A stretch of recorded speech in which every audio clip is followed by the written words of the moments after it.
Hello நேயர்களே, நம்ம program daily night 11 to 12 1 hour plus சத்தியம் டிவில டெலிகாஸ்ட் ஆகுது. உங்களை உற்சாகப்படுத்துற சாட்சிகள், ஊக்கப்படுத்துற மிஷனரி வாழ்க்கை, டெய்லியும் குட்டி குட்டி ஷார்ட் மெசேஜஸ், ஏசுவின் செல்லங்கள் அப்படின்ற சில்ட்ரன்ஸ்க்கான ஸ்பெஷல் ப்ரோக்ராம் டெய்லியும் 11 to 12 சத்தியம் டிவில டெலிகாஸ்ட் ஆகுது.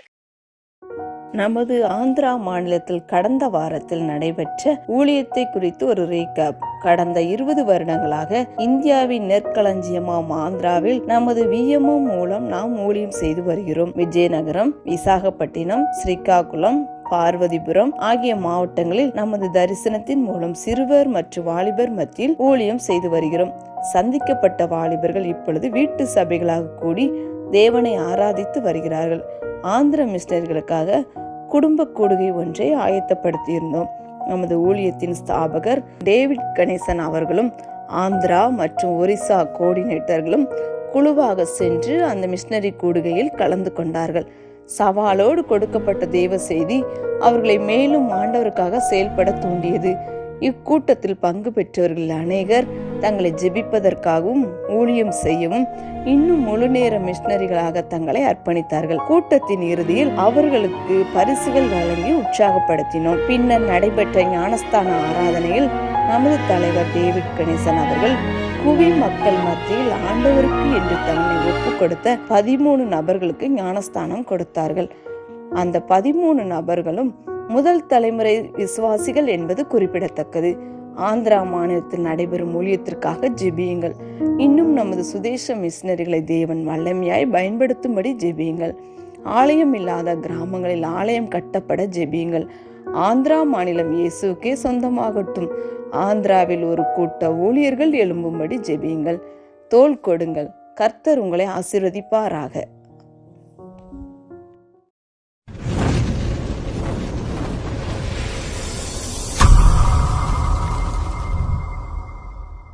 கிராம மிஷனரி இயக்கம் வழங்கும் கிராமிய நேரம் என்ற இந்த நிகழ்ச்சிக்கு உங்களை அன்புடன் வரவேற்கிறோம். கிராம மிஷனரி இயக்கம் கடந்த 27 ஆண்டுகளாக சிறுவர் மற்றும் வாலிபர் மத்தியில் ஊழியம் செய்து வருகிறது.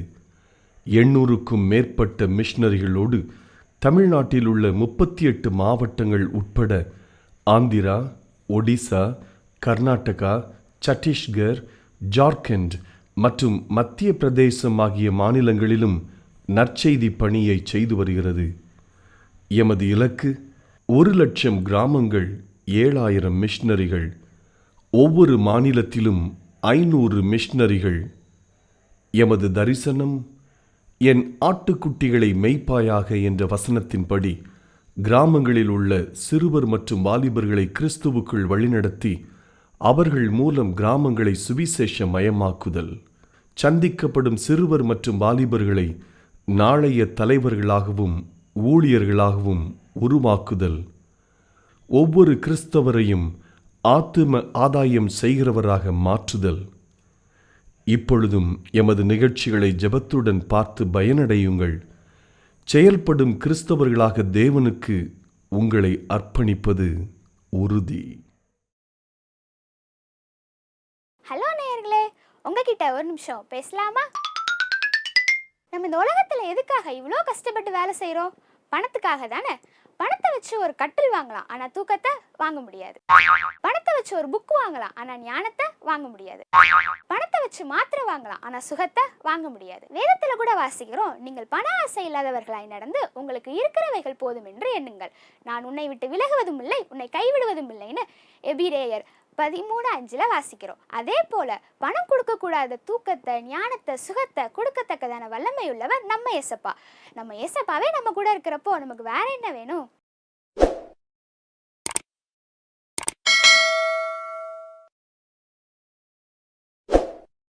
ஹலோ நேயர்களே, உங்ககிட்ட ஒரு நிமிஷம் பேசலாமா?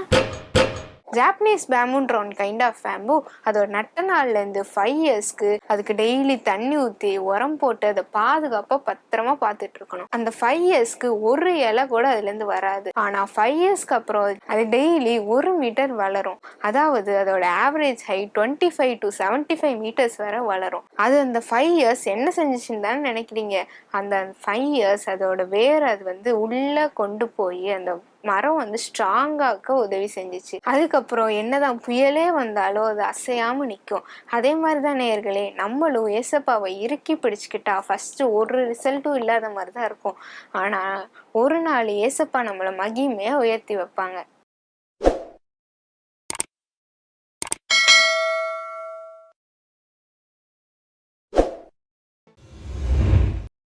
என் கிராமத்தில் சின்னத்தாயின்கிற ஒரு டீச்சர் 19 வயசுல ஒன்னாப்பு டீச்சராக வந்தாங்க.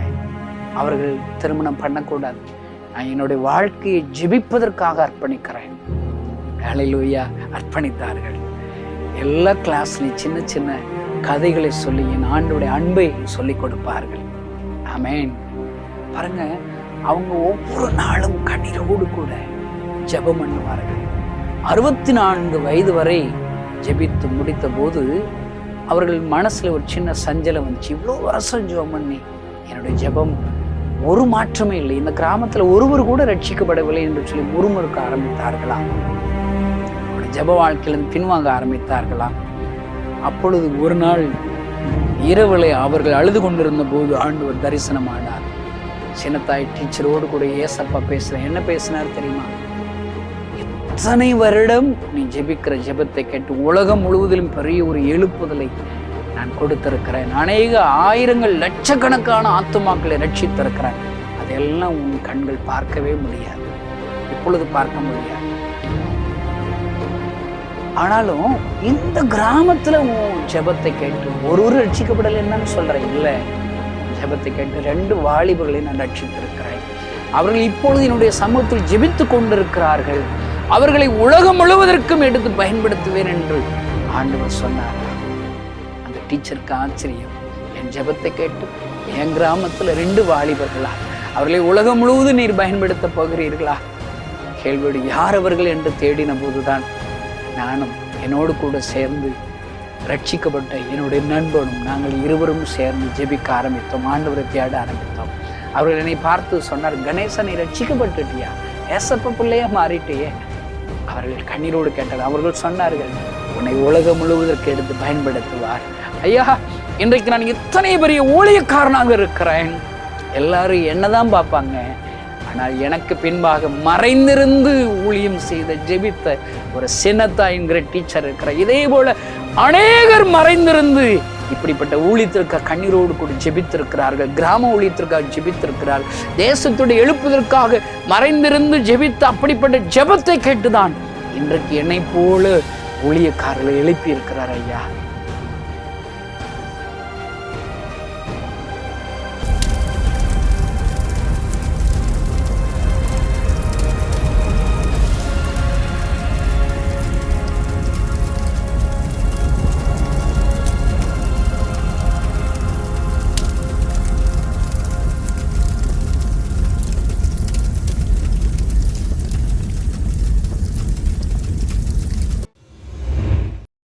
இயேசுவின் செல்லங்கள்.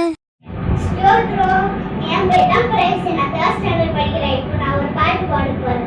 குவா குவா குவா குவா குவா குவா, குள்ள குள்ள வாத்துனமே, குட்டையான வாத்துனமே, குள்ள குள்ள வாத்துனமே, குட்டையான வாத்துனமே, குவா குவா குவா குவா குவா குவா, குட்டையான கால் தந்தே, கட்டியான பாதம் தந்தே, குட்டையான கால் தந்தே, கட்டியான பாதம் தந்தே, கண்ணியின் நீரினிலே அழகாய் நீ தேவைத்தான், கண்ணியின் நீரினிலே அழகாய் நீ தேவைத்தான்.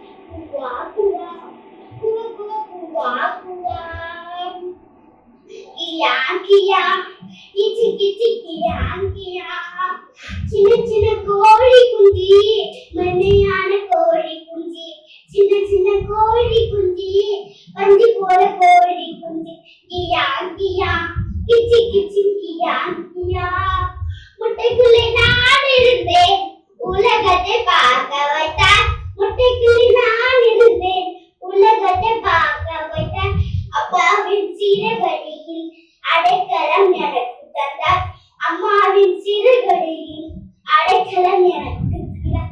கியா கியா கிச்சி கிச்சி கியா கியா, யார செல்ல தம்பி சிங்காரமாய் சிரிக்கும் செல்ல தங்கை சின்ன தம்பி செல்ல தங்க சொல்லுறதை கொஞ்சம் கேளு சின்ன தம்பி செல்ல தங்க சொல்லுறதை கொஞ்சம் கேளு உன்னையும் நீந்த வைத்தார் உன்னையும் வாழ வைப்பார் என்னையும் நீந்த வைத்தார் உன்னையும் வாழ வைப்பார் தமது சிறையினிலே உன்னையும் காத்துக் கொள்வார் தமது சிறையினிலே உன்னையும் காத்துக் கொள்வார்.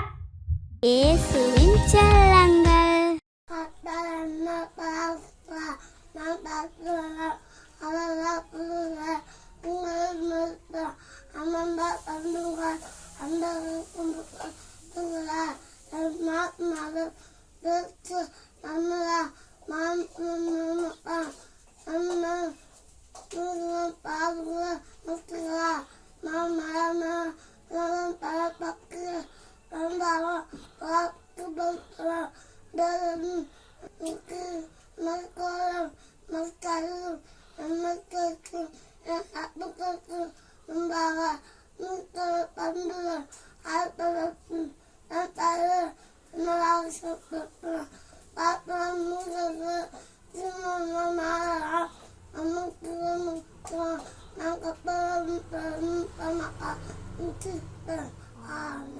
இயேசுவின் செல்லங்கள்.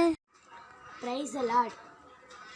ஜாதிகளே எல்லோரும் கர்த்தரை துதியுங்கள், ஜனங்களே எல்லாரும் அவரை போற்றுங்கள். அவர் நம்மேல் வைத்த கிருபை பெரியது, கர்த்தரின் உண்மை என்றென்றைக்கும் உள்ளது. அல்லேலூயா. சங்கீதம் 117:1-2. இயேசுவின் செல்லங்கள்.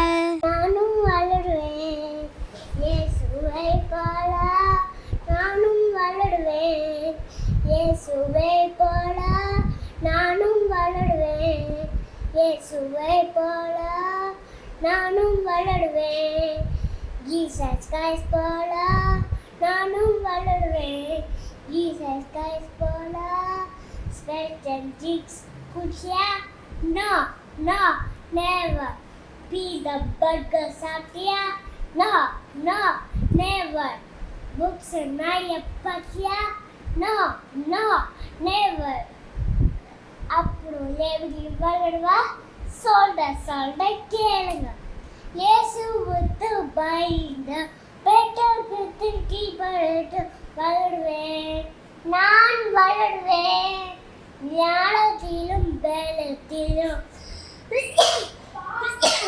கிருபையும் தயவிலும் வளருவேன் நான் வளருவேன்.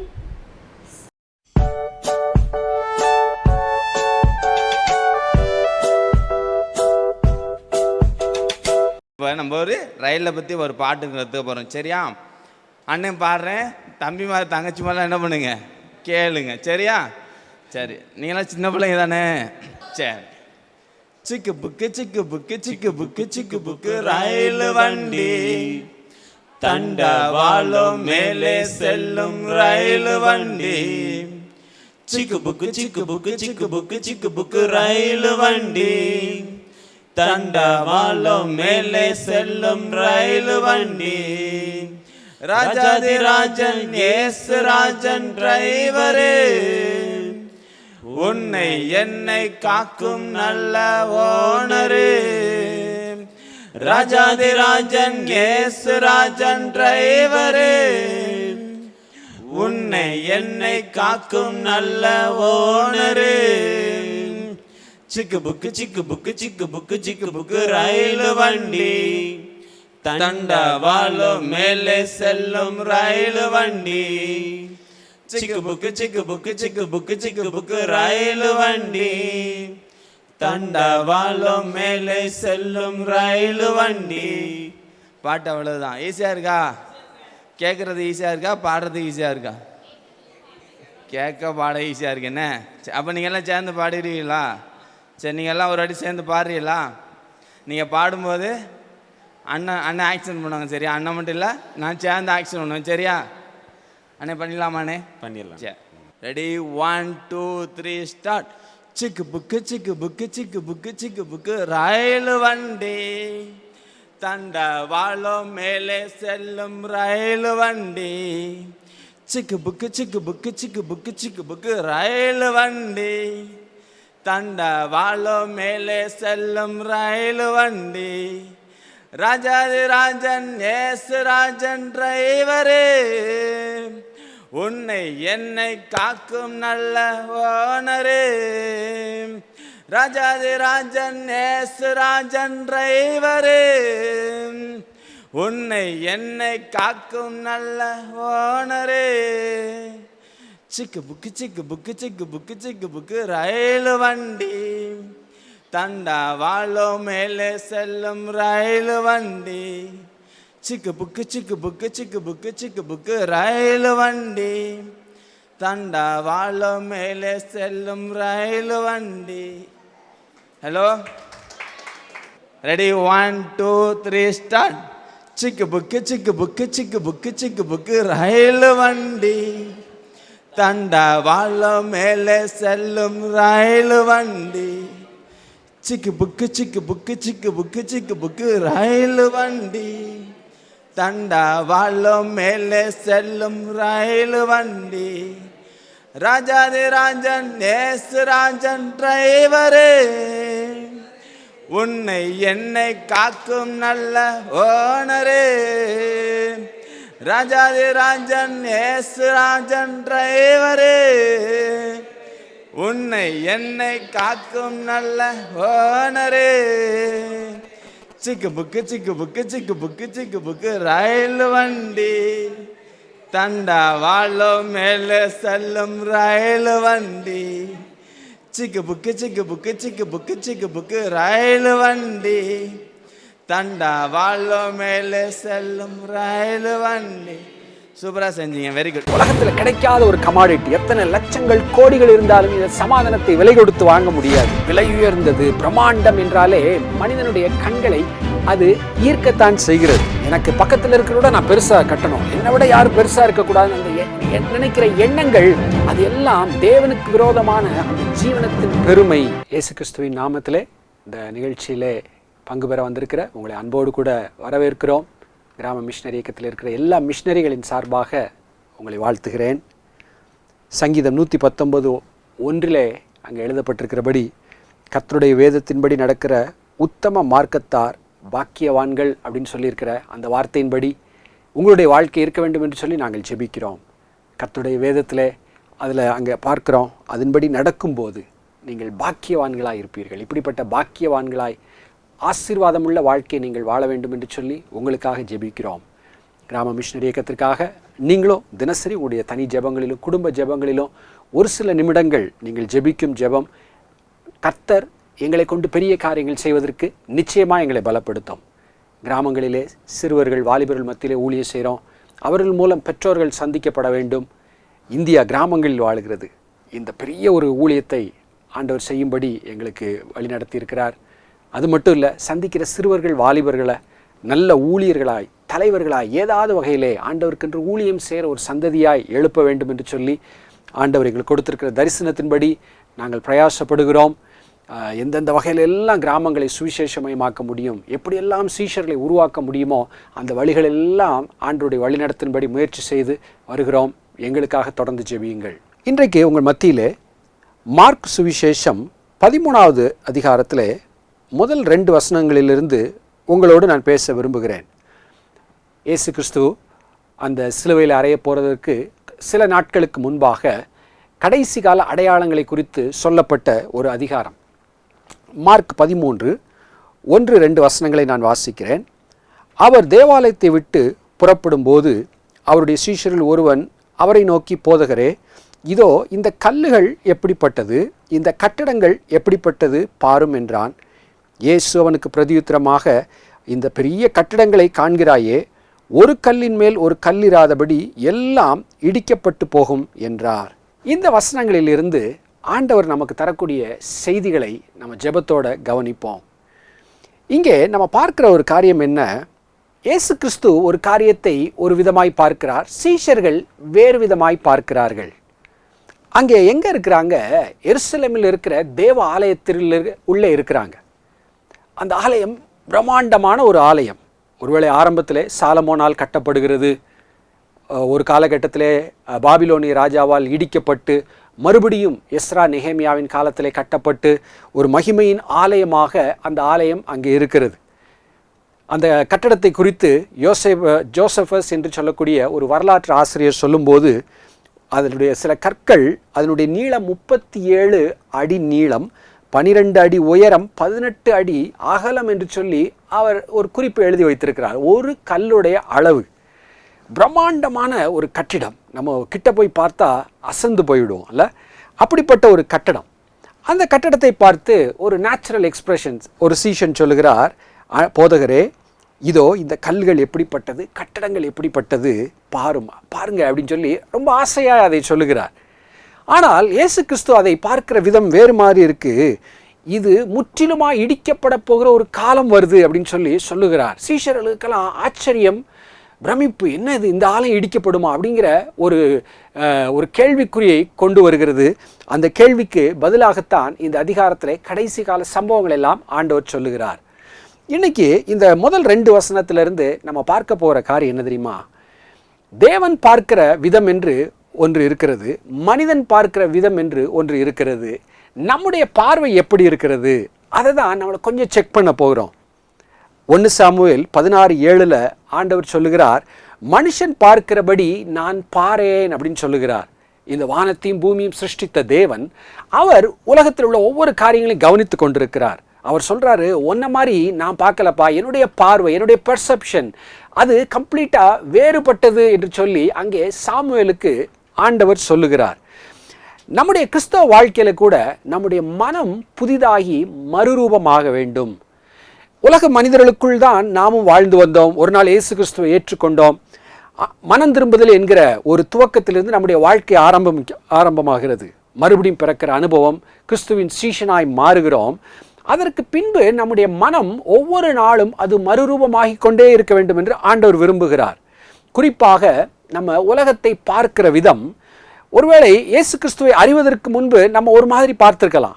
ஆனால் இயேசு கிறிஸ்து நம்முடைய வாழ்க்கைக்கு வந்த பின்பு, அவர் மேல் விசுவாசம் வைத்த பின்பு நம்முடைய பார்வைகள் மாற வேண்டும் என்று சொல்லி ஆண்டவர் விரும்புகிறார். அங்கே அந்த சீஷன் சொல்கிற வார்த்தையை பாருங்க, போதகரே, டீச்சர் அப்படின்னு சொல்லி இயேசு கிறிஸ்துவை அழைக்கிறார்.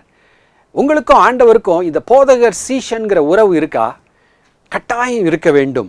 ஆண்டவர் சொல்கிறார், எனக்கு ஒருவன் சீஷனாக இருக்க விரும்பினால் சீஷனாக இருக்க எதிர்பார்க்கிறார். சீஷன், டிசைப்பிள்னா யார்? கற்றுக்கொள்ளுகிறவன். வாழ்க்கை முழுவதும் ஆண்டவரை எனக்கு வாழ கற்றுத்தாரும் என்று சொல்லி ஆண்டவரிடத்தில் கேட்டு கற்றுக்கொள்ளுகிறவன். அவர்கள் தேவனால் போதிக்கப்பட்டிருப்பார்கள் அப்படின்னு சொல்லி தீர்க்கதரிசியில் எழுதப்பட்டிருக்கிறது. ஒருவேளை ஏசாயால கவனிச்சிங்கன்னு சொன்னால் 54வது அதிகாரத்தில் அந்த வார்த்தை எழுதப்பட்டிருக்கு. ஏசாயா 54:13 சொல்லப்பட்டிருக்கு, உன் பிள்ளைகள் எல்லாரும் கர்த்தரால் போதிக்கப்பட்டிருப்பார்கள். கர்த்தரால் போதிக்கப்படக்கூடிய ஒரு அனுபவம் நம்முடைய வாழ்க்கையில் தேவை. அது எப்படிங்க அந்த அனுபவம் கிடைக்கும்? அன்னைக்கு சீஷர்கள்கிட்ட இயேசு கிறிஸ்து இருந்தார். இன்னைக்கு நம்ம எப்படி கர்த்தரால் போதிக்கப்பட முடியும்? நம்ம கையில் இருக்கிற வேத புத்தகம், கர்த்தர் கொடுத்த வேத புத்தகம், இதை நம்ம ஜெபத்தோடு வாசிக்கும் போது அங்கே சொல்லப்பட்டிருக்கிற கர்த்தரால் போதிக்கப்படுகிற ஒரு அனுபவம் ஒவ்வொரு நாளும் நமக்கு கிடைக்கும். அப்படி போதிக்கப்பட்டால் என்ன ஆகும் தெரியுமா? அந்த ஏசாயா 54:13 பின்பகுதியில் எழுதியிருக்கு, உன் பிள்ளைகளுடைய சமாதானம் பெரிதாயிருக்கும். சமாதானம் பாருங்க, உலகத்தில் கிடைக்காத ஒரு கமாடிட்டி. எத்தனை லட்சங்கள் கோடிகள் இருந்தாலும் இந்த சமாதானத்தை விலை கொடுத்து வாங்க முடியாது. ஆனால் கர்த்தரால் போதிக்கப்படக்கூடிய ஒரு அனுபவம், வேதத்தை இரவும் பகலும் வாசிக்கும் போது, ஜெபத்தோடு ஆண்டவருடைய சமூகத்தை தேடும்போது, இந்த சமாதானம் என்கிற ஒரு பெரிய ஆசீர்வாதம் ஒவ்வொரு நாளும் நமக்கு காத்து கொண்டிருக்கிறது. இது உங்களுடைய வாழ்க்கையில் இருக்கா? ஒருவேளை குறைவாக இருந்தால் யோசிச்சு பாருங்க, ஒருவேளை உங்களுடைய ஜெப வாழ்க்கை எப்படி இருக்கிறது? இரவும் பகலும் வேதத்தை தியானிக்கணும்னு சங்கீதம் 1 சொல்லப்பட்டிருக்கே, அது உங்களுடைய லைஃப்பில் எந்த அளவுக்கு இருக்குது? ஒருவேளை குறைபட்டிருக்குமானால் அதை சரிப்படுத்தி பாருங்க. இந்த பெரிய ஒரு சமாதானம் உங்களுக்கு ஒவ்வொரு நாளும் ஆண்டவர் ஆசீர்வாதமாய் வைத்து கொண்டிருக்கிறார். போதகரே அப்படின்னு சொல்லி ஆண்டவரிடத்துல கேட்ட கேள்விக்கு ஆண்டவர் சொல்லக்கூடிய பதிலை தான் அங்கே நம்ம பார்க்கிறோம். அப்போ நம்ம இன்னைக்கு கவனிக்கிறது என்ன? அங்கே ஒரு பெரிய தேவாலயம், அந்த கட்டிடங்கள் சீஷர்களின் பார்வைக்கு பெரிதாய் தெரிகிறது. இன்னைக்கு உலகத்தில் பாருங்களேன், டூர் போகிறாங்க, உலகத்தில் உலக அதிசயங்கள் எல்லாம் பார்க்க போகிறாங்க. ஒருவேளை ஈஜிப்ட் போனால் பிரமிட்ஸ் இருக்குது, பிரம்மாண்டமான அந்த அமைப்பு, பிரமிட்ஸ் எல்லாம் அங்கே போய் பார்க்கலாம். இது மனிதனுக்கு எப்பயுமே ஒரு வியப்பு. பெரிய கட்டிடங்கள், விலையுயர்ந்தது, பிரம்மாண்டம் என்றாலே மனிதனுடைய கண்களை அது ஈர்க்கத்தான் செய்கிறது. நமக்கும் அந்த ஈர்ப்பு இருக்க தான் செய்கிறது இல்லை? தாஜ்மஹால் முதல் போனதை நான் நினச்சி பார்க்குறேன், அசந்துட்டேன். நம்ம ஃபோட்டோவில் எத்தனையோ முறை பார்த்துருக்கோம், தாஜ்மஹால் எல்லாருக்கும் தெரியுமே. ஆனால் ஒரு முறை அருகாமையிலே போக ஒரு வாய்ப்பு கிடைத்தது. ஆக்ராவுக்கு போய் ஒரு ஊழியத்து நிமித்தம் போகும்போது அங்கே கொஞ்ச நேரம் போக ஒரு வாய்ப்பு கிடைத்தது. வாய்ப்பிழக்கும்படியான ஒரு பிரம்மாண்டம். இவ்வளவு பெரியதா? நம்ம ஃபோட்டோவில் பார்த்துருக்கோம், தெரிஞ்சதான் நினச்சோம். கிட்ட போய் பார்த்தால் அந்த பிரம்மாண்டம் தான் நீங்கள் சீஷர்களை வாய்ப்பிழக்க வைக்கிறது. இன்னைக்கு உலகத்தில் பாருங்களேன், இந்த பிரம்மாண்டத்தை வைத்து எப்பயுமே ஒரு போட்டி இருக்கும். உலகத்திலே எந்த கட்டடம் பெரிதாக இருக்கிறது, இது எப்பயுமே ஒரு போட்டி இருக்கும். ஒரு காலத்தில் அமெரிக்காவில் இருந்த கட்டடங்கள் தான் கிரைஸ்லர் பில்டிங், பெரிய பெரிய கட்டடங்கள், அதுதான் வேர்ல்ட்லே உயரமானது அப்படிலாம் இருந்துச்சு. அடுத்து போட்டி போட்டு மற்ற நாடுகள், எங்கள் நாட்டில் உள்ள கட்டடம் அதை விட பெருசு, இத்தனை மீட்டர், இன்னும் உயரம் கூட, இத்தனை மாடி அதிகம் என்று சொல்லி அதில் ஒரு போட்டி. தேவைக்கு கட்டடம் கட்டிக்கொள்ளலாம், நல்லது. ஆனால் உன்னுடையதை விட என் நாட்டில் இருக்கிற கட்டிடம் இன்னும் உயரமானது என்று மனிதன் தேடுகிற அந்த இருதயம் சரியான ஒரு இருதயம் கிடையாது. இது எங்கே பார்க்கிறோம்? ஆதியாகமம் 11வது அதிகாரத்திலே மனிதனுடைய இந்த சைக்காலஜியை நம்ம அங்கே பார்க்கிறோம். தேவன் உலகமெங்கும் போய் பூமியை நிரப்புங்கள் என்று சொல்லுகிறார். ஆனால் தேவ திட்டத்துக்கு விரோதமாய் ஒரு இடத்துல இருந்து ஒரு பெரிய கோபுரம் கட்டுவோங்கிறாங்க. அந்த வார்த்தை ஆதியாகமம் 11:4 எழுதியிருக்கு. வானத்தை அளாவும் சிகரமுள்ள ஒரு கோபுரத்தை கட்டி நமக்கு பேருண்டாக பண்ணுவோம். பெரிய கட்டடம் கட்டி அதை யூஸ் பண்ணுப்பா, ஆஃபீஸாக யூஸ் பண்ணு, வீடாக யூஸ் பண்ணு, தப்பு கிடையாது. ஆனால் அவருடைய நோக்கம் என்ன? நமக்கு பேருண்டாக பண்ணுவோம். இது எப்பயுமே மிஸ்டேக் ஆயிரும் லைஃப்பில். இந்த பெரிய கட்டிடங்கள் இதை பார்க்குறவங்க வியக்கணும், நான் என்னுடைய திறமையை பார்க்கணும்னு சொல்லி மனிதன் விரும்பும் போது அது அங்கே ஜீவனத்தின் பெருமை அப்படின்னு ஒரு பாவமாய் மாறி விடுகிறது. 1 யோவான் 2:16 அந்த வார்த்தையை பார்க்கிறோம். ஜீவனத்தின் பெருமை, ப்ரைட் ஆஃப் லைஃப். இதை குறித்து கவனமாக இருப்பது நம்முடைய கிறிஸ்தவ வாழ்க்கையிலே அவசியமானது. இது நாடுகள் அளவில் சொல்கிறேன். தெருக்களில், நம்ம தெருக்களில் பார்க்குறோம், வீடு கட்டுறோம். ஒருத்தர் வீடு கட்டுறாரு, அடுத்த வீடு அதை விட இன்னும் கொஞ்சம் பெருசாக இருக்கிற ஒரு முயற்சி. பெரிய வீடு தேவை, என்கிட்ட பணம் இருக்குன்னா நான் கட்டி கொள்ளலாம். ஆனால் எனக்கு பக்கத்தில் இருக்கிறத நான் பெருசாக கட்டணும், என்னை விட யாரும் பெருசாக இருக்கக்கூடாது, அந்த நினைக்கிற எண்ணங்கள் அது எல்லாம் தேவனுக்கு விரோதமான அந்த ஜீவனத்தின் பெருமை என்கிற ஒருவேளை பாவமாகிவிடக்கூடிய ஆபத்து இருக்கிறது. கிறிஸ்தவ வாழ்க்கையிலே இதையெல்லாம் குறித்து கவனமாக இருக்க நம்ம அழைக்கப்படுகிறோம். சபைகள் கூட இன்னைக்கு பாருங்களேன், கட்டிடங்கள் கட்டுவதிலே அவ்வளோ ஒரு தீவிரம். தேவைக்கு கட்டடங்களை கட்டலாம், நிறைய பேர் வர்றாங்களா, பெரிய ஹால் நம்ம கட்டுறதுல தவறு இல்லை. ஆனால் அதை அலங்கரிப்பது, அதற்கு செலவழிப்பதிலே எப்பயுமே அதில் ஒரு ஒரு ஒரு பரவசம் மனிதர்களுக்கு. சர்ச்சை எவ்வளோ பெருசாக கட்டுறோம், அது எப்படி மார்பிள்ஸ் போட்டு கட்டுறோம், அதை ஞானமாக செய்யலாம். அது ஒரு கொஞ்சம் வருஷங்களுக்கு முன்னாடி ஒரு சபைக்கு போயிருந்தேன். கீழே ஒரு ஃப்ளோர் இருக்குது, மேலே ஒரு ஃப்ளோரில் தான் மெயின் சர்ச் இருக்குது. ஏறுற படியெல்லாம் மார்பிளில் போட்டிருக்கிறாங்க. அந்த சர்ச்சு முடித்து 11:30 வெளியே வந்தால் ஒவ்வொரு படிக்கட்டு இருக்கு இல்லையா, அந்த ஸ்டெப்ஸு தோசைக்கல் மாதிரி சுடும். எல்லோரும் குடுன்னு கீழே ஓடுறாங்க. நானும் ஓடினேன். செருப்பு போட்டு மேலே போகக்கூடாது, அது ஆலயம். அப்போ செருப்பு கீழே தான் போடணும், அந்த மார்பிள் ஸ்டெப்ஸில் ஓடணும். எல்லோரும் ஓடுறாங்க. நான் என்ன செய்யன்னு யோசிச்சு எப்படியோ ஓடி காலெல்லாம் பொத்து போய் கீழே இறங்கிட்டேன். படி கட்ட வேண்டிதான், நல்ல செலவழித்து செய்ய வேண்டியதான். மார்பிளில் கட்டினா கால் சுடுங்கிறத யோசிக்கிறதுக்கு ஒரு இன்ஜினியர் இல்லையோ அப்படின்னு சொல்லி நான் யோசித்தேன். கட்டிடங்கள் அது எதற்காக கட்டப்படுகிறது, அது நோக்கம் எப்படிப்பட்டது, அதை ஆண்டவர் பார்க்கிறார். சீஷர்கள் கல்லுகளை பார்த்து வியக்கிறார்கள், கட்டடத்தை பார்த்து வியக்கிறார்கள். இந்த எருசலேமில் இருக்கிற தேவாலயத்தை குறித்து ஒரு முக்கியமான விஷயம் தெரியுமா? மோசேயை ஆண்டவர் ஆசரிப்பு கூடாரத்தை ஸ்தாபிக்க சொன்னார். ஒரு டேபர்னக்கிள், ஒரு டென்ட், ஒரு பெரிய ஒரு கூடாரத்தை போல ஒரு அமைப்பை, இதிலிருந்து நீ பலிகளை செலுத்தி தேவனுடைய நாமத்தை தொழுது கொள்ள வேண்டும், ஆண்டவர் கொடுத்த கட்டளை. தாவீதுக்கு திடீர்னு ஒரு ஆசை வருது. நான் பெரிய ஒரு வீட்டில் இருக்கிறேன், ஆண்டவருடைய உடன்படிக்கை பெட்டிலாம் ஒரு கூடாரத்தில் இருக்கேன், அவருக்கு ஒரு வீடை கட்டணும் அப்படின்னு ஒரு ஆசைப்படுறாரு.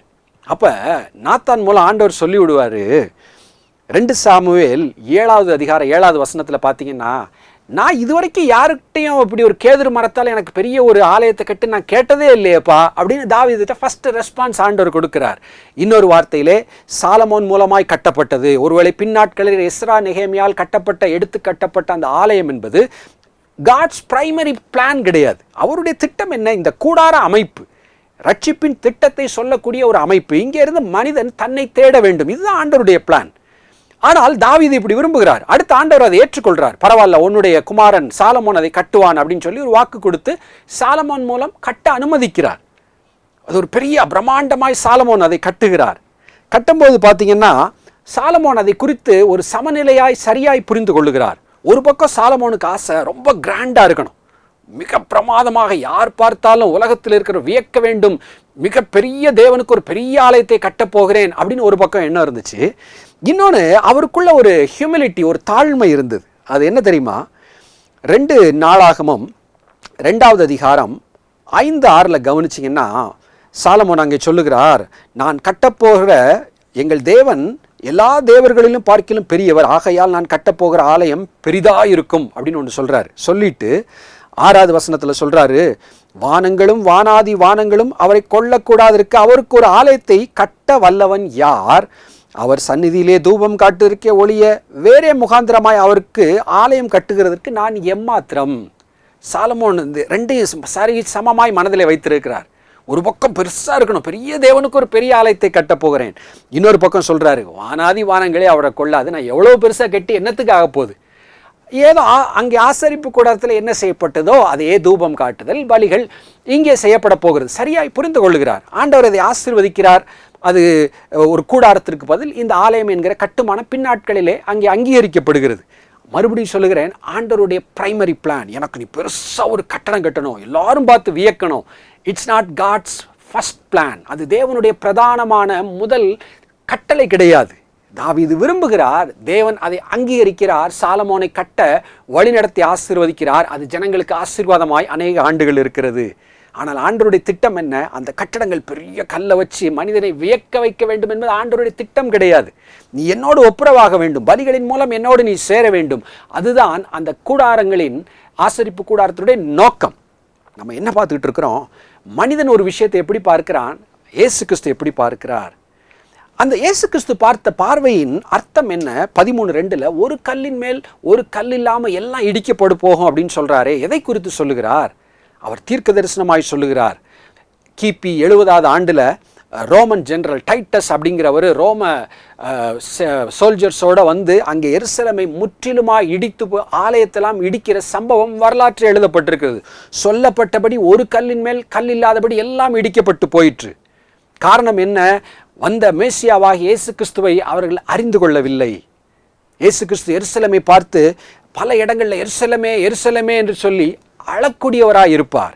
ஐயோ, உன் மேலே இப்படிப்பட்ட காரியங்கள்லாம் வரப்போகிறதே, நீ நம்பிக்கொண்டிருக்கிற இந்த ஆலயம் ஒரு நாள் இடிக்கப்பட போகிறது என்று சொல்லி எருசலேமுக்காக ஆண்டவர் அழுவார். அவருக்கு தெரியும் இதெல்லாம் இப்படி நடக்க போகிறது என்று சொல்லி. அப்போ சீஷருடைய மனதை ஆண்டவர் டியூன் பண்ணுகிறார். இந்த கல்லு கட்டடங்கள் இதை பார்க்கிறவனுடைய மனநிலை மாறி இந்த உலகம் எங்கே போய்கொண்டிருக்கிறது, என்ன நடக்க போகிறது என்கிற தரிசனத்தோடு வாழும்படி சீஷர்களுக்கு ஒரு சவாலை வைக்கிறார். அவருடைய மனதை புதிதாக்குகிற ஒரு முயற்சியில இயேசு கிறிஸ்து எடுத்துக்கொண்டே இருக்கிறார். மனதை புதிதாக்குகிறார், மறுரூபமாக்க முயற்சி செய்து கொண்டே இருக்கிறார். இது நம்முடைய வாழ்க்கையிலும் அவசியம் என்று ஆண்டவர் இந்த நாளிலே நினைவுபடுத்துகிறார். பிரம்மாண்டங்கள், கட்டிடங்கள் இது நம்முடைய வாழ்க்கையிலே ஒரு இடரலாய் வந்துவிடக்கூடாது. ஆந்திராவில் ஒரு குடும்பம் பேசிக்கிட்டு இருந்தாங்க. ஒரு பெண்ணை ஒரு வீட்டில் திருமணத்துக்கு கொடுத்துட்டாங்க. பல கஷ்டங்கள் அந்த வீட்டில். ஏங்க நீங்கள் திருமணத்திற்கு முன்பு மாப்பிள்ளை வீட்டை பற்றி விசாரிக்கலையா? இல்லை, அவங்க ஒரு பெரிய காரில் வந்தாங்க, நல்ல இடம் நாங்கள் முடிச்சிட்டோம் அப்படின்னு அவங்க சொன்னாங்க. பாருங்க, ஒரு பெரிய காரை பார்த்து குடும்பத்தை விசாரிக்காமல் மகளை ஏதோ ஒரு தவறான குடும்பத்திலே அநேக ஆண்டுகள் கஷ்டப்பட்டாங்க அவங்க. மனிதர்கள் அந்த பாருங்களேன், ஏமாந்து விடுகிறோம். வெளி தோற்றத்திலே பிரம்மாண்டம், காஸ்ட்லி இதில் நாம் ஏமாந்து விடுகிறோம். கவனமாக இருக்க ஆண்டவர் அழைக்கிறார். நம்ம பார்க்கக்கூடிய எல்லாவற்றையும் இயேசு கிறிஸ்துவுடைய பார்வையால் பார்க்க வேண்டும். நல்லது சுற்றி பார்க்குறோம், பெரிய கட்டடங்களை பார்க்குறோம், பிரமிட்ஸை பார்க்குறோம். ஒருவேளை ஈஜிப்டுக்கு போனால் பார்ப்போம், அதை அப்ரிஷியேட் பண்ண வேண்டியதான். ஆனாலும் நம்முடைய பார்வை எப்படி தெரியுமா இருக்கணும்? ஒருவேளை பேதுரு தன்னுடைய 2வது நிருபம் 3வது அதிகாரத்தில் 10வது வசனத்தில் உலகம் எங்கே போய் கொண்டிருக்கிறது, ஒவ்வொன்றும் என்னாக போகிறது அப்படின்னு சொல்லும்போது, நோவாவின் காலத்திலே வெள்ளத்திலே உலகம் அழிந்தது போல 2 பேதுரு 3:10 எழுதியிருக்கு, கர்த்தருடைய நாள், இயேசு கிறிஸ்துடைய வருகையிலே நடக்க போகிற விஷயம் என்ன? இரவிலே திருடன் வருகிற விதமாய் வரும், அப்பொழுது வானங்கள் மடமடவென்று அகன்று போகும், பூதங்கள் வெந்து உருகி போகும். எலிமெண்ட்ஸ், உலகத்தில் இருக்கிற உள்ள எல்லாமே என்ன செய்யுமா? வெந்து உருகி போகும். பூமியும் அதில் உள்ள கிரியைகளும் எரிந்து அழிந்து போகும். ஒருவேளை வரலாற்று கிபி 70 எருசலேமின் ஆலயம் இடிக்கப்பட்டதை குறித்து மட்டும் நம்ம இப்போ பேசலை. நம்மை சுற்றி இருக்கிற நம்ம பார்க்கிற இந்த உலகத்தில் உள்ள பிரம்மாண்டமானவைகள், காஸ்ட்லி ரிச் திங்ஸ் எல்லாம் இங்கே சொல்லப்பட்டிருக்கிறது. பூமியும் அதில் உள்ள கிரியைகளும் எரிந்து அழிந்து போகும். இதை நோக்கிதான் இந்த உலகம் போய்கொண்டிருக்கிறது. மனிதன் என்ன உலகத்தை பாதுகாக்க திட்டங்களை வகுக்கட்டும், என்ன ஒரு விஞ்ஞான முன்னேற்றங்களை கொண்டு வரட்டும், இதுதான் உலகத்தின் முடிவு என்று மிக தெளிவாய் வேதவசனம் சொல்லுகிறது. எல்லாம் அழிந்து போகிறது. நீதி வாசம் பண்ணுகிற புதிய வானத்தையும் புதிய பூமியும் அதற்கு பின்பு தேவன் அங்கே உண்டு பண்ண போகிறார். அதுதான் நம்முடைய பெரிய ஒரு நம்பிக்கை, பெரிய ஒரு மகிழ்ச்சி. இந்த பார்வை நமக்கு என்ன கற்றுக் கொடுக்கிறது?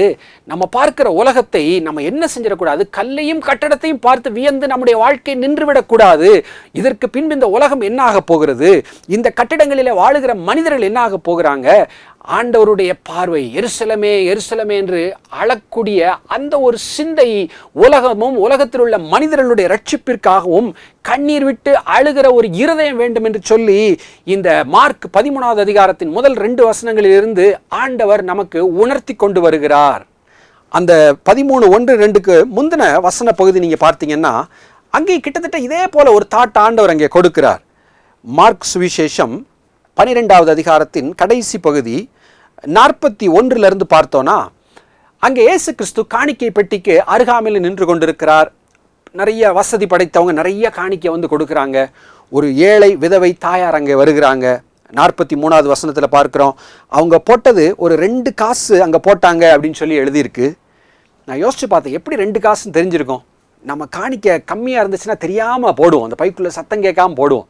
நான் யோசிச்சு பார்த்தேன், அந்த காணிக்கை பெட்டியில் அன்னைக்கு கரன்சி ஒருவேளை பேப்பர் நோட்ஸ்லாம் கிடையாது, எல்லாமே காயின்ஸ் தான். அப்போ பணக்காரங்க நிறைய போடும்போது சத்தம் டம டம டமான்னு கேட்டிருக்கும். இந்த அம்மா உள்ளே போடும்போது லேசாக டிங் டிங் அப்படின்னு 2 சத்தம் கேட்டிருக்கு, எல்லாருக்குமே தெரிஞ்சிருக்கும். அப்போ நான் அதை எல்லாரும் கவனிக்கிறாங்க, 2 காசு தான் போட்டுன்னு சீஷர்களுக்கெல்லாம் தெரியுது. ஆண்டவர் சொல்லுகிறார், தம்முடைய சீஷரை அழைத்து 43 காணிக்கை பெட்டியிலே பணம் போட்ட மற்ற எல்லாரை பார்க்கிலும் இந்த ஏழை விதவை அதிகமாய் போட்டாள் என்று மெய்யாகவே உங்களுக்கு சொல்லுகிறேன். சீஷருடைய நான் என்ன சொன்னேன், மனதை புதிதாக்கி கொண்டே இருக்கிறார். நம்முடைய பார்வை எப்படி இருக்கும்? பணம் நிறையா இருந்தால் நம்ம கண் அப்படியே அப்பா விரிஞ்சிரும், அப்பா பணம் நிறைய அவங்க கொடுக்குறாங்கப்பா அப்படின்னு இருக்கும். அந்த 2 காசு போட்ட விதவை சரி போட்டோம் இப்படி தான் நம்ம பார்த்துருப்போம். சீஷர்களும் அப்படித்தான் பார்த்திருப்பார்கள். ஆண்டவர் அவருடைய மனக்கண்களை திறக்கிறார். பரலோகம் உலகத்தை எப்படி பார்க்கிறது? எல்லாரும் நல்ல வசதியானவங்க நிறைய காணிக்க உண்மையாக கொடுத்தா சந்தோஷம்தான். ஆனால் இந்த அம்மா போட்டது ஸ்பெஷல். தனக்கு இருந்த கொஞ்சத்தையும் ஆண்டவர் மேலே உள்ள அன்பினால் உண்மையான இருதயத்தோடு போடப்படுவதனாலே அது பரலோகத்திலே பெரிய ஒரு காணிக்கையாக பரலோகத்தின் கல்வெட்டுகளிலே 2 காசு என்ற அந்த அம்மாவுடைய பேர் போட்டு அங்கே பரலோகத்தில் ஆண்டவர் எழுதி வைத்து விட்டார். அங்கே பார்த்தோம், இதுக்கு பிந்தின வசனங்களில் கல்லுகளையும் கட்டடங்களையும் பார்த்த சீஷர்களை பார்த்து சொன்னார், இந்த கட்டடங்களை பார்க்காதீங்க, இதெல்லாம் அழிஞ்சு போயிடும். இங்கே பணத்தை குறித்து கற்றுக் கொடுக்கிறார். பெருசாக நிறைய பணம் என்பதை குறித்து நீங்கள் வியந்து விடாதீர்கள்.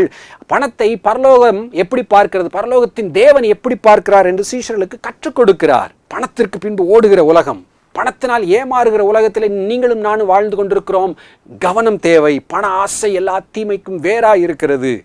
என்னுடைய கிராம மிஷனரி இயக்கத்தில் ஊழியத்தில் பார்த்தீங்கன்னா எப்பயுமே நிறைய தேவைகள் இருக்கும். புது ஊழியர்கள் வந்துகிட்டே இருப்பாங்க. புதிய கிராமங்களில் ஊழியர் செய்கிற திட்டங்களை வகுப்போம். இன்னும் எங்களுக்கு எத்தனையோ தேவைகள், மிஷினரிகள் தங்குவதற்கு அறைகள் கட்டப்பட வேண்டியிருக்கிறது. தேவையுள்ள இடங்களிலே ஆலயங்கள் கட்டப்பட வேண்டியிருக்கிறது. சுவிசேஷ ஊழியத்திற்கு என்று 4 வீலர்ஸ் நிறைய எங்களுக்கு டீம்ஸ் தேவை இருக்குது, நிறைய தேவை இருக்குது. இருக்கட்டும், தேவைக்கு ஜெபிக்கிறோம், ஆண்டவர் தேவ ஜனங்கள் மூலம் கொடுக்கிறார். இதில் இந்த பண விஷயத்தில் நாங்கள் கவனமாக இருக்க எங்களுடைய ஊழியத்தில் எங்களுக்கு போதிக்கப்படுகிறோம். பெரிய காணிக்கை கொடுக்குறாங்க, சந்தோஷம், அன்பாய் அவர்களை ஏற்றுக்கொள்ளுகிறோம். சின்ன காணிக்கை கொடுக்குறாங்க, அவங்கள எப்படி பார்க்குறோம், அதில் கவனமாக இருக்க ஆண்டவர் எங்களுக்கு நினைவுபடுத்தி கொண்டே இருக்கிறார். எங்களுடைய கேம்பஸ்க்கு கொஞ்சம் மாதத்துக்கு முன்னாடி ஒரு சிலர் வந்தாங்க. ஜெபிச்சுட்டு போகும்போது அவங்க கொடுத்த காணிக்கை எவ்வளோ தெரியுமா? 20 ரூபாய், 20 rupees. டேவிட் கணேசன் எங்களுக்கு அடுத்த நாள் எங்களுக்கு சொல்லி கொடுத்தாங்க. நேற்று ஒருத்தங்க வந்தாங்க, 20 ரூபா கொடுத்தாங்க. எதுக்கு தெரியுமா அவங்க வந்திருக்கிறாங்க? ஆண்டவர் நம்முடைய இருதயத்தை சோதிக்கிறார். லட்சங்கள் கொடுக்க யாராவது காணிக்க கொடுக்க வந்தா நீ அவங்களை எப்படி பார்ப்ப? 20 ரூபா கொடுக்குறவங்கள நீ எப்படி உன்னுடைய இருதயத்திலே பார்க்கிறாய்? ஆண்டவர் நம்முடைய இருதயத்தை சோதிக்கிறார். நாம் கவனமாக இருக்க வேண்டும் என்று எங்களுக்கு போதிச்சாங்க. கவனமாக இருக்க முயற்சிக்கிறோம். நம்முடைய மனசு பாருங்களேன், நிறைய பணம் கொடுக்குறவங்கள அப்படி தேடிடுது ஈஸியாக. இல்லை, இயேசு கிறிஸ்து எப்படி பார்க்கிறார், பரலோகம் எப்படி பார்க்கிறது, இதையெல்லாம் எங்களுடைய ஊழியத்திலே ஊழியர்களும் நாங்கள் அடிக்கடி இவைகளெல்லாம் நாங்கள் சிந்தித்து கொள்ளுகிறோம். நம்ம இன்னைக்கு செய்தியுடைய பாயிண்ட் என்ன? நம்முடைய பார்வை இயேசு கிறிஸ்துவினுடைய பார்வையை போல மாற வேண்டும். கல்லுகளையும் கட்டடங்களையும் பார்த்து வியந்து விடக்கூடாது. பணம் அது நிறையா இருந்தால் அதை பார்த்து வாய் பிளந்து விடக்கூடாது. இயேசு கிறிஸ்து பார்க்கிற விதமாய் நாம் பொருட்களையும் பணத்தையும் பார்த்தால் we are on the safer side. நம்ம பாதுகாப்பாக இருப்போம். இல்லாட்டா என்ன தெரியுமா ஆகும்? பணம் நிறையா இருக்கா, பெருமை ஈஸியாக வந்துடும். ஐஸ்வர்யவான் பரலோக ராஜ்யத்தில் பிரவேசிப்பது அரிதுங்கிறார். இந்த செய்தியை கேட்கிற உங்கள்கிட்ட பணம் நிறையா இருக்கா? தப்பு கிடையாது. ஆண்டவர் ஆசீர்வதிக்கிறார், இருக்கு, நல்லது. ஆனால் உங்களுக்கு அதிக கவனம் தேவை. அதில் பெருமை வந்துடாமல் இருக்கணும். அதில் அநீதியாய் பணத்தை நீங்கள் பயன்படுத்தி விடக்கூடாது, அநீதியாய் சம்பாதித்து விடக்கூடாது. யாக்கோபு தன்னுடைய நிருபத்தில் 5வது அதிகாரத்தில் பார்த்தீங்கன்னா ஐஸ்வர்யான்களை குறித்து முதல் வசனத்தில் சொல்கிறார், ஐஸ்வர்யவான்களை கேளுங்கள், உங்கள் மேல் வரும் நிர்பந்தங்கள் நிமித்தம் அலறி அழுங்கள். உலகம் பணக்காரனா நான் கொடுத்து வச்சவன்பான்னு சொல்லுது. இவர் வேற மாதிரி எச்சரிக்கிறார். பணத்தை குறித்து கவனமாக இல்லாவிட்டால் இந்த பணம் கடைசி காலங்களில் அலறி அழ வேண்டிய ஒரு பரிதாப நிலைக்கு இந்த பணம் உன்னை தள்ளிவிடும் என்று சொல்லுகிறார். உங்கள்கிட்ட பணம் நிறையா இருக்கா? ரொம்ப தாழ்மையாக இருங்க. ஆண்டவரே இந்த பணம்லாம் நீங்கள் கொடுத்தது என்று சொல்லி அவர் தான் எஜமான் என்பதை மறந்து விடாதீர்கள். அதை எதற்காக ஆண்டவர் கொடுத்தாரோ அதை சரியாய் உக்ரானக்காரனாய் பயன்படுத்துங்கள். தேவன் எப்படி அதை பார்க்கிறாரோ அப்படி உங்கள்கிட்ட இருக்கிற பணத்தை பாருங்க. ஒருவேளை நீங்கள் ஏழ்மையாக இருக்கிறீங்களா? அந்த செய்தியை கேட்கிற நீங்கள் ரொம்பலாம் கவலைப்பட வேண்டியதில்லை. ஆண்டவர் சொல்கிறாரு, தரித்திரராகிய நீங்கள் பாக்கியவான்கள்ங்கிறார். இதெல்லாம் யோசிச்சு பார்த்துருக்கிறீங்களா?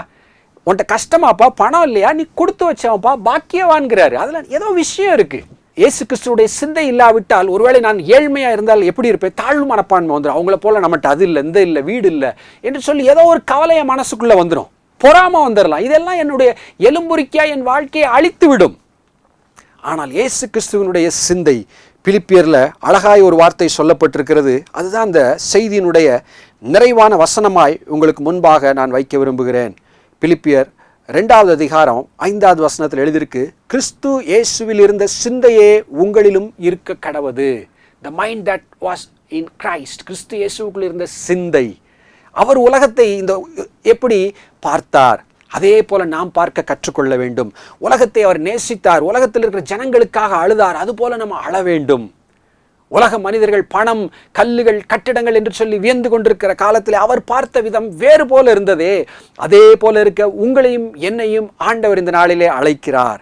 அப்படி ஒரு சிந்தை இருக்கும்போது அது நம்முடைய வாழ்க்கையில் முதல்ல ஒரு சமாதானத்தை கொடுக்கும். மற்றவர்களுக்கும் நாம் ஆசீர்வாதமாக இருப்போம். தேவனுக்கும் பிரியமுள்ள வாழ்க்கை நம்முடைய வாழ்க்கையாயிருக்கும். ஒரு நிமிடம் செபிப்போம். கர்த்தாவே, நாங்கள் தியானித்த வார்த்தைகள் எங்களுடைய இருதயத்தில் இருக்கட்டும். ஆண்டவரே, கிறிஸ்து இயேசுவில் இருந்த சிந்தை எங்களுக்கும் உண்டாயிருக்க கர்த்தர் எங்களுக்கு ஆசீர்வதிங்க. இந்த வார்த்தை கேட்கிற ஒவ்வொருவரையும் இந்த வசனங்களினால் ஆசீர்வதிப்பீராக. இயேசுவின் நாமத்தில் செபிக்கிறோம் நல்ல பிதாவே, ஆமேன். இந்திய தேசத்தில் ஏன் உபத்திரவம் இருக்குன்னு சொல்லுன்னு பார்க்கலாம். ஏன் இன்னைக்கு பயங்கர சுவிசேஷ எதிர்ப்பாளர்கள் கூடுறாங்க? ஏன் ஆண்டவர் சில கட்சிக்கு ஆட்சி பொறுப்பை கொடுக்கிறார்? அவருடைய பிளான் எல்லாம் என்ன தெரியுமாங்க? நீ திருந்தணுங்க. பக்கத்தில் சொல்லுங்க, நீ திருந்தணுங்க. சொல்லுங்க, நீ திருந்தணும். நான் அந்த யோனா புஸ்தகம் ஒவ்வொரு முறையும் படிக்கும்போது நான் என்ன தெரியுமா ஜெபம் பண்ணுவேன்? ஆண்டவரே, உங்கள் சமூகத்தில் தாழ்மையாக இருக்க எனக்கு கட்டுத்தாருன்னு ஜெபம் பண்ணுவாங்க. கவலைகள் என்ன?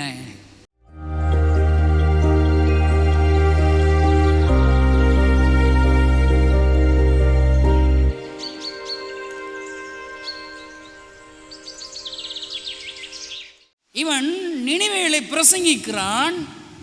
ரிசல்ட்டை இவன் வேற மாதிரி எதிர்பார்க்கணும். எல்லாரும் நாசமாக போயிடணும், அழியணும், நான் கண்ணால் பார்க்கணும். நீங்களும் அப்படி ரிசல்ட் எதிர்பார்க்குறீங்க. என்ன, நீங்கள் வேற மாதிரி யோனா மாதிரி, நீங்கள் வேற யோனா. ரிசல்ட் வேற மாதிரி எதிர்பார்க்குறாங்க. அந்த ரிசல்ட்டை ஆண்டவர் கொடுக்கணும்னு எதிர்பார்க்குறான். ஆண்டவரை கம்பல் பண்ணுறான். அவர் ரிசல்ட் வேறங்க. அவர் சொல்றாரு, வலதுகைக்கும் இடதுகைக்கு வித்தியாசம் தெரியாத லட்சத்தி பரிதவியாமல் இருப்பேன். நீ ஒரு ஆமணக்கு செடி கவலைப்படுற. இன்னைக்கு ஆண்டருக்கு உன் கோபம் சரியா, உன் கவலை சரியா, நீ எதிர்பார்க்கிற ரிசல்ட் சரிதானா?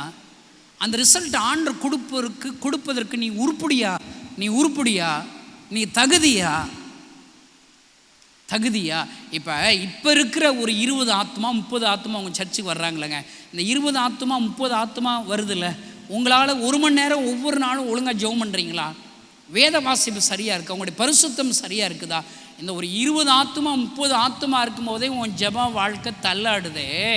300 ஆத்துமா 200 300 ஆத்துமாக்கள் தந்தா நீ எப்படி இருப்ப? 2000 ஆத்துமாக்கள் 3000 ஆத்துமாக்கள் வந்துட்டா நீ எப்படி இருப்ப? நான் சொல்கிறேங்க, அவரை ஏமாற்றவே முடியாதுங்க. அவரை ஏமாற்றவே நல்ல அழுத்தி பக்கத்தில் சொல்லுங்கள், அவரை ஏமாற்ற ட்ரை பண்ணாத, அவர்கிட்ட நடிக்க ட்ரை பண்ணாத. அவர் தராசில் அப்படி நிறுத்து பார்ப்பார். குறைவுள்ளவனாக கண்டேன். நான் இந்த யோனா புஸ்தகம் ஒவ்வொரு முறையும் படிக்கும்போது நான் என்ன தெரியுமா ஜெபம் பண்ணுவேன்? ஆண்டவரே, உங்கள் சமூகத்தில் தாழ்மையாக இருக்க எனக்கு கற்றுத்தாருன்னு ஜெபம் பண்ணுவாங்க. போச்சுங்க, தாழ்மை இல்லாட்டா போச்சுங்க. அவர் வாட்டுக்கு அனுப்பிக்கிட்டே இருப்பார் வாதைகளை, பிரச்சனைகளை, கீழ்காற்று அலைகளை, என்ன மீனை அவர் வாட்டுக்கு வந்துக்கிட்டே இருக்கும் அணிவகுத்து. அவர்கிட்ட பிளான் காலியாக நினச்சிடாதீங்க. 1000 பிளான் ஒன்றை திருத்துறதுக்கு இருக்குது. அவருடைய பிளான் எல்லாம் என்ன தெரியுமாங்க? நீ திருந்தணுங்க. பக்கத்தில் சொல்லுங்கள், நீ திருந்தணுங்க. சொல்லுங்கள், நீ திருந்தணும். இந்திய தேசத்தில் ஏன் உபத்திரவம் இருக்குது சொல்லுங்க பார்க்கலாம். ஏன் இன்னைக்கு பயங்கர சுவிசேஷ எதிர்ப்பாளர்கள் கூடுறாங்க? ஏன் ஆண்டவர் சில கட்சிக்கு ஆட்சியை பொறுப்பை கொடுக்கிறார்? நாம் உருப்படலைங்க. பூரா வசதிகளை ஐஸ்வர்யத்தின் ஆடுகிறோம். கோட்டு டை கட்டணும், பயங்கரமாக ப்ரில்லியண்ட்டாக இருக்கணும், இவன் இப்படியெல்லாம் வசதியாக இருக்கத்தங்கிற விரும்பினா அவர் சித்த நடக்கலையப்பா. நினிவேல பிரசங்கம் பண்ணுங்கிற அந்த நோக்கம் நிறைவேறலையே. அப்புறம் எப்படிங்க ஆண்டவர் நமக்கு இளைப்பாறுதலை கொடுப்பார்? நீ விரும்புகிற ராஜாக்களை கொடுப்பார். நான் சொல்கிறேன், இன்னைக்கு ஆண்டவர் விரும்புகிறது என்ன? ஆத்துமாக்கள். நினிவே பட்டணம், இந்திய தேசத்தில் எத்தனையோ மொழிகளுக்கு வேதாகமம் இல்லை. சுவிசேஷம் அறிவிக்கப்படாத ஜாதி கூட்டம், ஆயிரக்கணக்கான கூட்டம் இருக்கிறது. மலை தேசங்கள் இருக்கிறது. நிர்வாணமாக இருக்கிற கூட்டங்கள் இன்னும் நம்முடைய தேசத்தில் இருக்கிறது. நாகரிகம் தெரியாதவர்கள், மூடை நம்பிக்கை உள்ளவர்கள். ஆண்டவர் எத்தனை வேதனையோடு கூட ஆண்டவர் உங்களை நம்புகிறார், உன்னை நம்புகிறார், என்னை நம்புகிறார். இரு கரம் கூப்பி அவர் நிற்கிறார். தாகத்திற்கு நீ வா, நான் உன்னை அனுப்புவேன், நான் உன்னை பயன்படுத்த போகிறேன், லட்சங்களுக்கு உன்னை பயன்படுத்த போகிறேன், நீ வா என்று சொல்லி உன்னை நம்பி அவர் வந்து நிற்கிறாரே. உன் கவலைகள் என்ன? உன் கவலை என்ன? நான் சொல்கிறேங்க, சாதாரணமாக பெரிய பெரிய கூட்டத்தில் கடைசி ஜபத்தில் நானும் என்னுடைய டீமாக போயிருக்கும்போது, கணேசா கடைசி ஜபம் பண்ணும்போதே நம்ம எந்திரிச்சு சாப்பாடு லைனுக்கு போயிடுவோம், இல்லாட்ட வரிசையில் பின்னாடி நிற்கணும். சோறாடா முக்கியம், கழுதை நின்று வாங்குவோம் மேடா. இன்றைக்கி யோனா மாதிரி தாங்க இருக்கிறோம். யோனா ஆமணக்கு செடிக்கு கவலைப்படுறது மாதிரி தான் நம்முடைய கவலைகள் எல்லாம் இருக்குது. நமக்கு இடம் கிடைச்சிடாது, இருக்கட்டும், இன்னொருத்தவங்க உட்காரட்டும். அவருடைய சிந்தனை எல்லாங்க யோனாவுடைய இருதயம் மாறணும். அவர் என்ன வேணாலும் செய்வாருங்க. உன்னை கொண்டு எத்தனை லட்சங்களையும் சந்திப்பதற்கு ஆண்டவர் வல்லமை இல்லவர். உனக்கு வரங்களை தருவதற்கு வல்லமை இல்லவர். நீ கேட்கிற ஐஸ்வர்யத்தை ஆசீர்வாதத்தை தருவதற்கு வல்லமை இல்லவர். உன்னிடத்தில் தேவையானது ஒண்ணுதாங்க, உன் இருதயம் மாறணுங்க. கர்த்தருடைய பரிசுத்த நாமத்துக்கு ஸ்தோத்திரம். என்னுடைய பெயர் நவமணி கிளாடிஸ். என்னுடைய ஊர் ஆந்திர பிரதேஷ்ல பிறந்த நான். சின்ன வயசுல இருந்தே என் குடும்பம் கிறிஸ்துவ அறிஞ்ச குடும்பம் தான். இருந்தாலும் அப்படி இருக்கிற சூழ்நிலையில எங்க அப்பா அம்மா எல்லாருமே சர்ச்சுக்கு யாரும் போக மாட்டாங்க. எங்களை மட்டும் சர்ச்சுக்கு அனுப்பிடுவாங்க, போங்க போங்கன்னு சொல்லிட்டு. அப்ப நான் சின்ன வயசா இருக்கும் போதே நான் சர்ச்சுக்கெல்லாம் போவேன், எல்லாரும் மாதிரி போயிட்டு உட்காந்துட்டு வந்துருவேன். அதுதான் எனக்கு தெரியும். நான் 3வது படிக்கும் போதே நான் கிறிஸ்டின் ஹாஸ்டல்ல கொண்டு போய் என்னை விட்டுட்டாங்க. ஹாஸ்டல்ல விடும்போது எப்படி ஜெபம் பண்ணும், எப்படி பைபிள் படிக்கணும்னு எனக்கு எதுவுமே தெரியாது. 5வது படிக்கும் போதுதான் எனக்கு இப்படி ஜெபம் பண்ணும் அப்படின்னு சொல்லி நான் கொஞ்சம் கொஞ்சமா நான் ஜெபம் பண்ணிட்டு நான் கற்றுக்கொண்டேன். சண்டே கிளாஸ் எல்லாம் போய் நான் அட்டன் பண்ணுவேன். போகணுன்றதுக்காக நான் போவேனே தவிர மனப்பூர்வமா அந்த இடத்துல நான் போய் உட்காந்து சண்டே கிளாஸ் அட்டன் பண்றது அது மாதிரிலாம் நான் வச்சுக்க மாட்டேன். போவேன், சர்ச்சை பாப்பா வந்துடுவேன். இப்படி இருக்கிற ஒரு சூழ்நிலை அந்த ஆஸ்திரேலியா வந்து 7வது வரையும் தான் நான் படிச்சுட்டு என்ன 8வதுக்கு வெளியில அனுப்பிட்டாங்க. அப்போ கொண்டு போய் ஒரு கவர்மெண்ட் ஹாஸ்டல்ல கொண்டு போய் என்ன சேர்த்தாங்க. நான் ஹாஸ்டல்ல படிக்கும் போது சர்ச்சுக்கு போகும்போது அந்த சர்ச்சு பாஸ்டர் தான் என்ன பண்ணாரு, என்னை வந்து முழுசா என்னை வழி நடத்தினாரு. சரியாவே எனக்கு படிப்பு வராது, எனக்கு எதுவுமே எனக்கு தெரியாது. அப்போ நான் ஏசப்பா கிட்ட நான் பண்ண, ஏசப்பா நான் நல்லா படிக்கணும், ஏசப்பா நான் நல்ல மார்க் வாங்கணும், எல்லாரும் நல்லா படிக்கிறாங்க, எனக்கு நல்லாவே படிப்பு வரலையே ஏசப்பான்னு சொல்லிட்டு நான் அழுது, நான் தனிமையா இருக்கும் போதெல்லாம் நான் முட்டி போட்டு நான் ஜெபம் பண்ணுவேன் ஏசப்பா கிட்ட. அப்படி நான் ஜெபம் பண்ணும்போது 10th நல்லா மார்க் எடுத்தேன். உங்களுக்காக ஊழியம் செய்யற ஆண்டவரேன்னு யதார்த்தமா நான் ஒப்பு கொடுத்தேன். பிளஸ் முடிச்சிட்டேனே எனக்கு ஒண்ணுமே நர்சிங்ல சேர்த்துட்டாங்க. ஊழியத்துக்கு ஒப்பு கொடுத்துட்டே நான் மறந்துட்டேன். அங்க போனோடனே ஒரு 3 மாசத்துல ஏகப்பட்ட பிரச்சனை. அந்த பிரச்சனையெல்லாம் என்னால இருக்க முடியல, நான் படிக்க மாட்டேன்னு சொல்லிட்டு அங்கிருந்து மறுபடியும் வந்துட்டேன். ஊர்ல ஒரு அண்ணன் என்ன பண்ணாரு, இது மாதிரி ஒரு பைபிள் காலேஜ் இருக்குதுமா, நீ போய் படிக்கிறியா அப்படின்னாங்க. என்னை கொண்டு போய் சேர்த்தாங்க. அங்க போயிட்டு ஒரு 2 வருஷம் நான் படிச்சேன். அங்க போனோடனே முழுசா ஏசப்பாவை என் மனசுக்குள்ள நான் ஏத்துக்கினேன். உண்மையிலே கடவுள் உயிரோடு இருக்கிறாரு, உண்மையான தெய்வம் என்பதை நான் அறிந்து கொண்டேன். அறிந்துட்டு ஏசப்பாக்காக நான் ஊழியம் செய்யணும், உமக்காக நான் வைராக்கியமா இருக்கிறேன் ஏசப்பா, எனக்கு நீங்க எவ்வளோ நன்மையை செஞ்சிருக்கிறீங்க. நான் ஊழியத்துக்கு போனது நிமித்தமா எங்க வீட்டுல இருக்கிற வறுமையெல்லாம் மாறிடுச்சு. எல்லாருமே ஒரு சமாதானத்துக்குள்ள வந்துட்டாங்க. எங்க அண்ணனை நல்ல ஒரு சபைக்கு போக ஆரம்பிச்சாச்சு. எங்க அக்காவுக்கு நல்ல ஒரு ஆவிக்குரிய மகனை பார்த்து திருமணம் பண்ணி வச்சாங்க.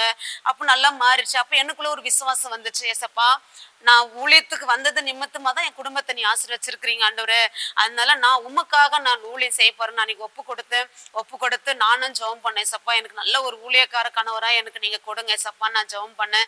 அதே மாதிரி தான் ஏசப்பா என்னுடைய ஜெபத்தை கேட்டு நல்ல ஒரு ஊழியக்கார கணவரா எனக்கு கொடுத்தாரு. குடும்பமா இந்த கிராம மிஷனரி இயக்கத்துல நாங்க ஊழியம் செஞ்சுட்டு இருக்கிறோம்.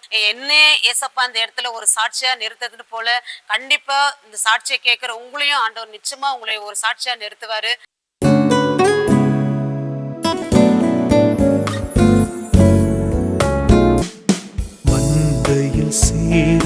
சீராடுகளே எங்கிலும் கோடி கோடி உண்டே, சிந்தையில் ஆன்ம பாரம் கொண்டே தேடுவோம் வாரீர் திருச்சபையே. மந்தையில் சீராடுகளே அழைக்கிறாரேசு, அவரிடம் பேசு நடத்திடுவார்.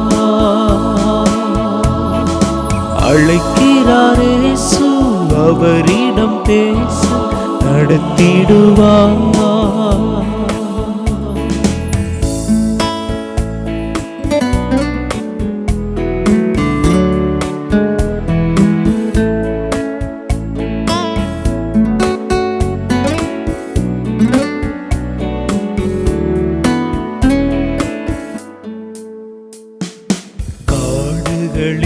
பல நாடுகளில் என் ஜனம் சிதறுண்டு சாகுவதா, காடுகளில் பல நாடுகளில் என் ஜனம் சிதறுண்டு சாகுவதா. பாடுபட்டேன் அதற்காகவுமே, தேடுவோர் யார் என் நாடுகளை. பாடுபட்டேன் அதற்காகவுமே, தேடுவோர் யார் என் நாடுகளை. அழைக்கிறாரேசு, அவரிடம் பேசு நடத்திடுவார். அழைக்கிறாரேசு, அவரிடம் பேசு நடத்திடுவார்.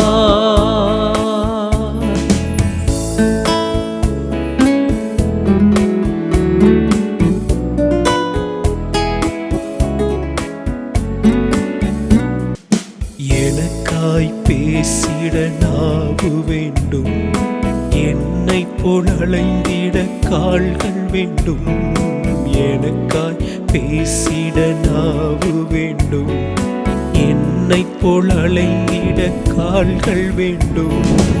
என்னில் அன்பு கூற ஆட்கள் வேண்டும், இதை உன்னிடம் கேட்கிறேன் தர வேண்டும்.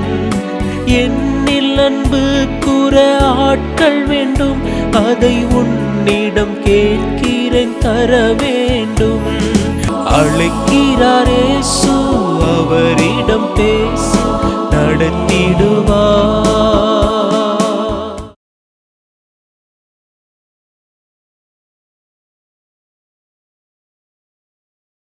நீங்களும் எங்களோடு இணைந்து தேவனுக்காக ஏதாவது செய்ய விரும்புகிறீர்களா? கீழ்கண்ட எங்களது ஊழிய திட்டத்திற்காக ஜெபிக்க முன்வரலாமே.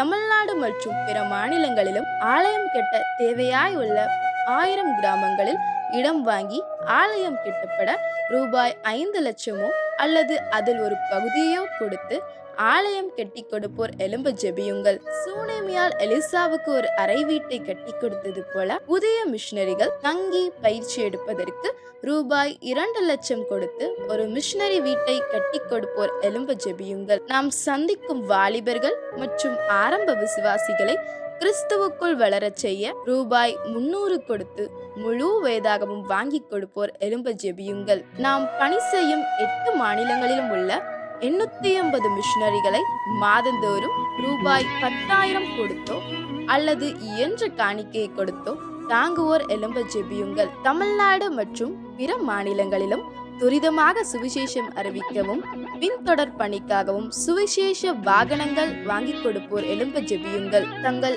வாலிப மற்றும் சிறு பிள்ளைகள் ரட்சிக்கப்பட, அபிஷேகிக்கப்பட மற்றும் இயேசுவுக்கு சாட்சியுள்ள பிள்ளைகளாக வளர கண்மணி பிள்ளைகள் இயேசுவுக்காக திட்டத்தில் தங்கள் பிள்ளைகளை இணைக்கிற பெற்றோர்கள் எழும்ப ஜெபியுங்கள்.